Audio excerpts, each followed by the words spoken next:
राजस्थान उदयपुर के अंदर जो दुर्घटना घटित हुई है, जिसमें हमारे भाई कन्हैयालाल जी का बलिदान हुआ है, उस घटना को लेकर के हम सभी सनातनी आहत हैं। सबसे पहले मैं अपने धर्मवीर भाई कन्हैयालाल को अपनी सच्ची श्रद्धांजलि समर्पित करता हूँ। कल जो दुर्घटना घटित हुई है, ये हिंदू लोगों के गाल पर तमाचा और कानों पर धमाका है।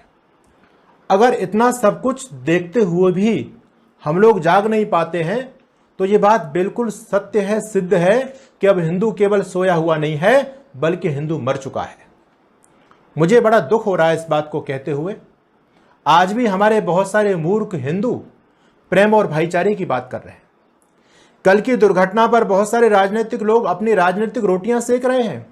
उनको थोड़ी भी शर्म नहीं आ रही कि हमारा हिंदुत्व पूरी तरह से रसातल की तरफ जा चुका है। जो भी हिंदुत्व की बात करता है, आज हिंदुत्व की बात करना इस देश में गुनाह बन चुका है। इन विधर्मी लोगों की ये योजना है, जो भी हिंदुत्व की बात करेगा उसके सर को कलम करना ये अपना पुनीत काम समझते हैं, अपना धर्म समझते हैं।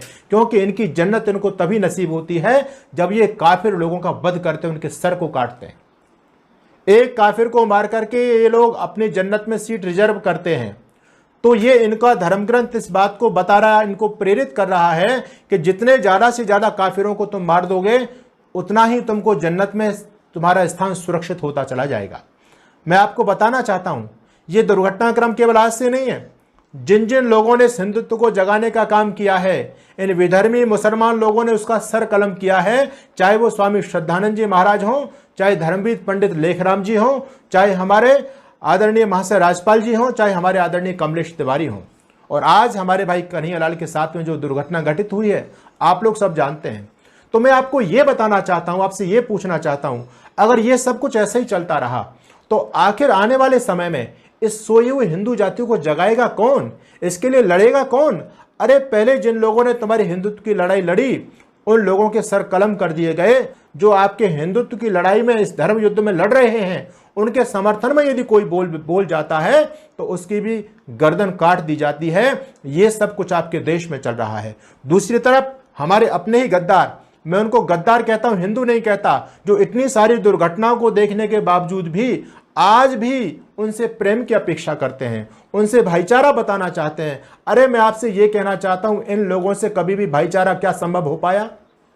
अगर इन लोगों से भाईचारा संभव होता तो मैं आपसे पूछना चाहता हूं, 500 साल तक हमको अपने देश में भगवान राम की मिट्टी में, भगवान राम के देश में, भगवान राम के मंदिर के लिए हमको इनसे लड़ाई लड़नी पड़ी।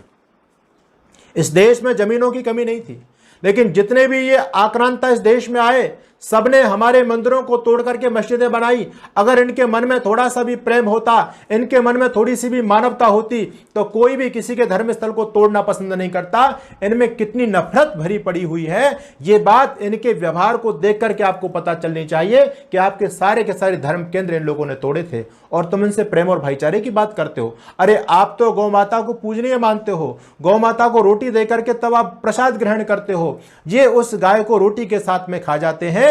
आप कैसे इनसे प्रेम और भाईचारे की बात कर सकते हैं? अरे मूर्खों, जो अपनी बहनों के भाई नहीं हो सकते, वो तुम्हारे क्या भाई हो सकते हैं? तुम तो इनके लिए केवल काफिर हो, और काफिर होना ही पर्याप्त है तुम्हारी गर्दन काटने के लिए। क्योंकि इनका धर्म ग्रंथ कहता है, जो काफिर हैं उन काफिरों को धरती पर रहने का कोई अधिकार नहीं है। जो कल दुर्घटना घटित हुई है, ये अंतिम दुर्घटना नहीं है।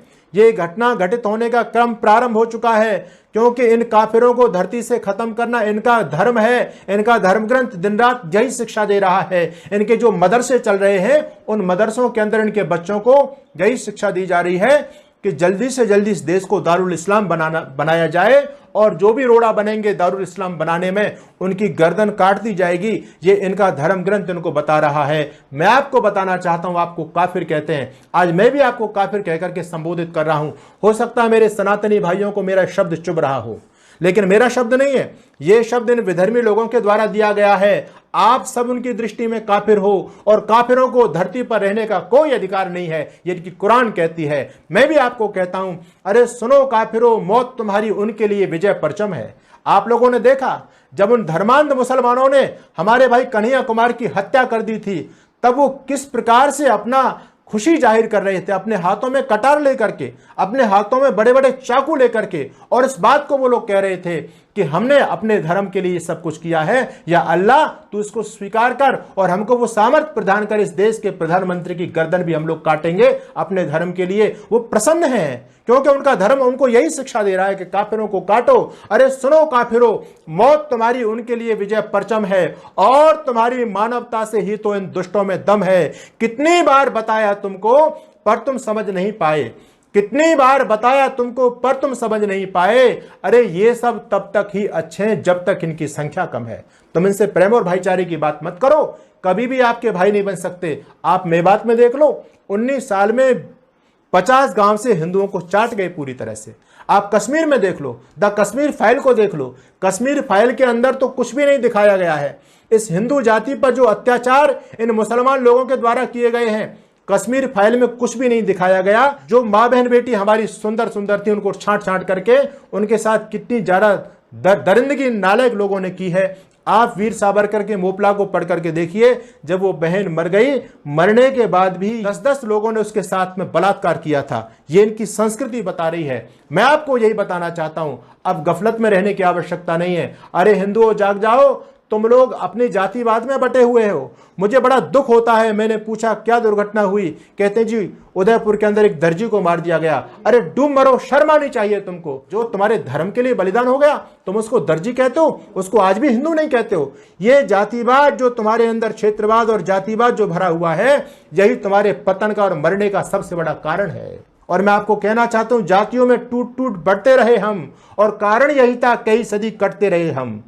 जब जब हम बटे हैं तब तब हम कटे हैं। आज भी हम लोग बटे हुए हैं जातियों के अंदर। निश्चित रूप से हम बच नहीं पाएंगे, क्योंकि आप एक वर्ग विशेष के सदस्य बनकर के इनसे लोहा कैसे ले सकते हो।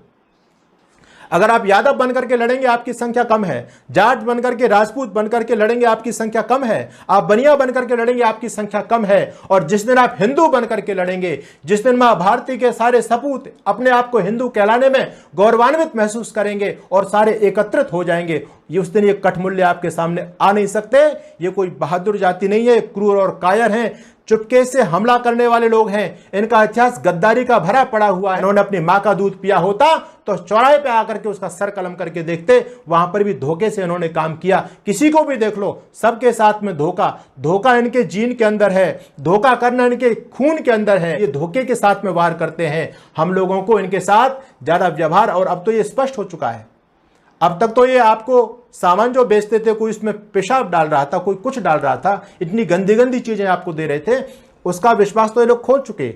लेकिन अब ये अपना ये भी विश्वास खो चुके हैं कि अगर आपकी दुकान पर कोई मुसलमान आता है तब आप निश्चिंत नहीं है, वो आपके साथ कैसी भी दुर्घटना घटित कर सकता है। ये लोग विश्वास के योग्य नहीं है। आप लोग इनसे प्रेम और भाईचारे की बात करते हैं। अरे यदि इनके साथ में जीना है, और जीना तो पड़ेगा, क्योंकि बीमारी पूरे देश में फैल चुकी है। आप कहां तक भगेंगे? आप लोग पलायनवादी बनते चले जा रहे हैं। जहां आपकी संख्या कम होती है वहां से पलायन करके हिंदू बाहुल्य क्षेत्र में चले जाते हैं। लेकिन कब तक भगोगे आप लोग? मैं आपसे पूछना चाहता हूं। आप तो दिन प्रतिदिन कम होते चले जा रहे हैं। आपका एक बच्चा, वो 17 बच्चा पैदा करते हैं। तो अब तो आप लोगों को संघर्षशील बनना पड़ेगा, पलायनवादी नहीं। अब आपको अपने जीवन में वो क्रांति लानी पड़ेगी जो इन दुष्टों के साथ में आप रह सकते हैं। मैं तो यही कहूंगा कि अगर आप जीना चाहते हैं, अगर पत्थर के संग रहना है तो फिर पत्थर बनना होगा, पत्थर के संग रहना है तो फिर पत्थर बनना होगा। धर्म बचाना चाहते हो तो फिर कट्टर बनना होगा, वरना कुछ सालों में घर में चिट्ठी बांटी जाएंगी, वरना कुछ सालों में घर में चिट्ठी बांटी जाएंगी। करो कबूल इस्लाम, नहीं तो गर्दन काटी जाएंगी। अगर आप लोग जागरूक नहीं हुए, वो दिन दूर नहीं, पूरी की पूरी योजना बन चुकी है। और योजना नहीं, होमवर्क पूरा हो चुका है। यहां तक होमवर्क ये लोग कर चुके हैं, इस जाट का मकान मेरे नाम होने वाला है, इस राजपूत का खेत मेरे नाम होने वाला है, और इन नालायक लोगों की गिद्ध दृष्टि हमारी मां बहन बेटियों तक पड़ी हुई है। उसके लिए ये सब कुछ अंजाम देने के लिए तैयार हैं। हमारे भाई कन्हैयालाल की जो हत्या हुई है, उनका जो बलिदान हुआ है, ये केवल अंतिम बलिदान नहीं है। जो हिंदुत्व के लिए बोलेगा उनका अंजाम यही होने वाला है। लेकिन फिर भी हम लोग नहीं जागरूक हो पाए तो फिर हिंदू बचने वाला भी नहीं है। मैं आपसे यही निवेदन करूंगा, अब छोड़ो जातिवाद के जहर को, आप लोगों को जानबूझ करके इन विधर्मी लोगों ने आपस में बांट दिया, जातिवाद का रोग डाल करके, जिससे आपकी शक्ति कम हो जाए, आप कमजोर पड़ जाएं। हमको जातिवाद में नहीं बंटना है। मैं देख रहा हूं देश में जगह जगह दंगे हो रहे हैं। जिस जाति के लोगों के साथ में दंगे होते हैं, दूसरे हमारे हिंदू समाज का वर्ग पल्ला झाड़ देता है। बोले जी आज तो जाटों के साथ उनकी लड़ाई हो गई, आज राजपूतों के साथ लड़ाई हो गई। अरे कब तक तुम सुरक्षित रह पाओगे? आज वो राजपूत के साथ लड़ रहे हैं, आज वो जाट के साथ में लड़ रहे हैं, कल आप भी सुरक्षित रहने वाले नहीं हो। इसलिए अपना वजूद चाहते हो, इस धर्म को, इस देश को बचाना चाहते हो, तो हम लोग सब संगठित हो जाएं। आज समय की मांग है। अरे दुनिया से मिट गए, अब तुम्हारा थोड़ा बहुत वजूद जो बचा हुआ है ये हिंदुस्तान के अंदर बचा हुआ है, और यदि अब भी आप गफलत में सोते रहे तो बात बनने वाली नहीं है। वक्त की फिक्र कर नादा, मुसीबत आने वाली है। वक्त की फिक्र कर नादा, मुसीबत आने वाली है। तेरे बर्बादियों के मसबरे हैं आसमानों में। अरे आज भी नहीं संभले हिंदुस्तान वालों तो तुम्हारी दास्तां तक नहीं रहेगी दास्तानों में।